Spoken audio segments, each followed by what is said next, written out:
Hi, and welcome to another finished object review video here at M1 Yarns and the Michigan Makers Podcast. I'm Jamie, the dyer and knitter behind m1yarns.com.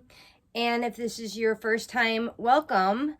This is a mostly knitting, a little bit of yarn dyeing, a little bit of other crafty pursuits podcast. And if you are a returning viewer, welcome back. So, fresh off my needles today, let me get my crazy hair out of the way, is the Wild Posy jumper by Melodie Hoffman, who also goes by Bee Mandarins on her social media. And this was my second time knitting this pattern this year, I want to say. I think the first one I knit was like in February, and I loved it so much. So right off the bat, let me tell you, this pattern is awesome because it's a twofer. There's two versions in one. One includes lace in the yoke, and the other includes texture. This is the texture, which is the Luna. The lace is the Flora. The lace one does kind of have some of this. If you look like these little, it almost looks like you're pulling yarn, and it has a tiny little bit of this too.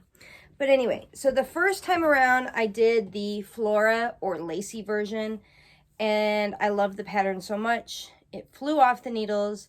I knew I had to knit the Luna or textured version like right away. So I was really itching to knit this. So what can I tell you about this? Besides it being an awesome pattern, it's well written. It is engaging enough with the texture, and it's definitely approachable for like an advanced beginner. So it's nothing to be at all kind of, what do I want to say? Intimidated by? Not at all. I used yarn that I had in stash. So the pattern is written for worsted weight. I held 3 strands of yarn together.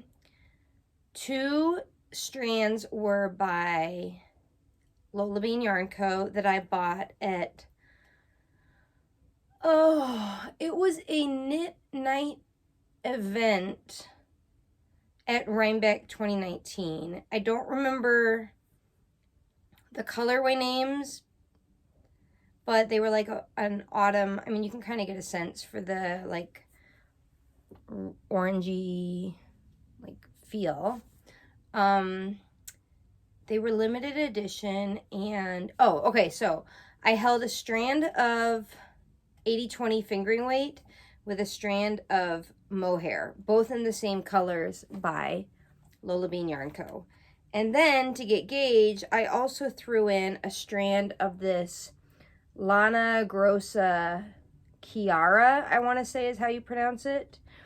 This I had in my stash for years. Someone had given me a bag of like 10 of these balls.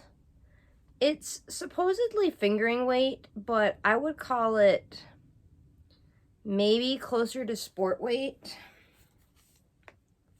I don't know, based on the way it blooms. It's 190 meters per 50 grams. And I still have like 6 balls of these. So that was a good stash buster. So I held it all together. So that gave it a little bit more kind of gold sheen. I ran out of the Lolabean yarns by the time I got down here. So I actually cropped it a little bit shorter than I would have, but it's actually at my natural waist, which I think is a pretty, what do you want to say, like appealing fit.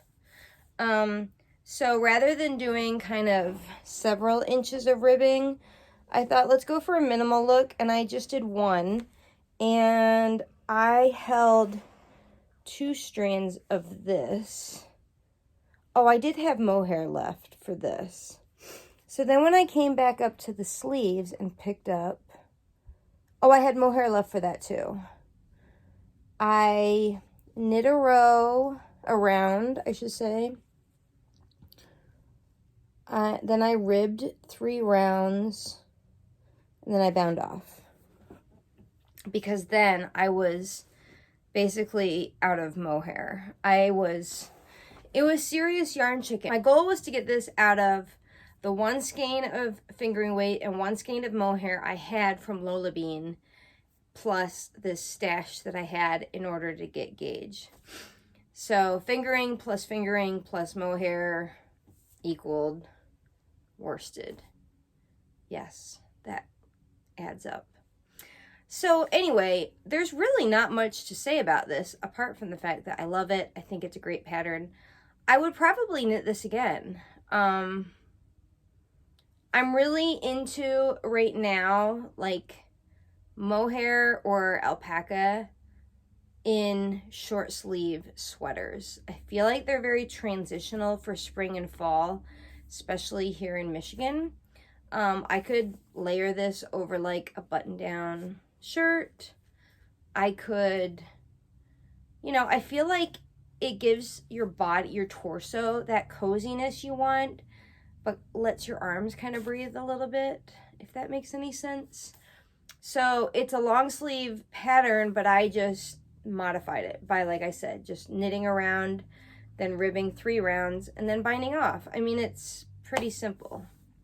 So it is what it is. I'm pretty happy, and I bust some stash, which is always a bonus. Thanks for joining me for another finished object review. And if you knit this, tag me and let me know what your thoughts are. All right, I'll talk to you later. Bye.